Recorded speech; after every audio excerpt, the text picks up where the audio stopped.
قرآن کریم کی د ګیری په باره کې آیات کریمه په سورت طه کې راغله ده چې پاغي کې حضرت موسی د خپل رور ګیره نیولې و د سرختون نیولې نو هغه ته سویلو لا تاخذ بلحیتی ولا برأسی ما د ګیری نه چې دینو منیس ولا برأسی او د سر د ختونه مې منیس ځکه غوسه شوی وته نو معلومه شو چې د حضرت هارون علیه السلام ګیره وز د دې حضرت هارون په باره کې الله تعالی نبی له صلوات و سلام ته فرمایي چې ته د څوکا د سنت تابعداري وک په کوم ځای کې سورته انعام پرون هغه آیات مونږ راړولې د سورته انعام چې باغی کې الله تعالی د ټولو انبیانو تذکرہ کړی دا او بیا په اخر کې فرمایي اولئک الذین هدى الله دا هغه شخصیات چې ما ته هدایت کړو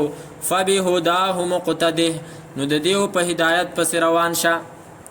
ګوره دا حکم نبی صلی الله علیه وسلم ته دی خو چې کوم حکم د الله پیغمبر ته دی نو هغه حکم ما او تا تم دی نو موږ تم دا حکم شو چې د دې انبیای کرامو تابعداري وکړو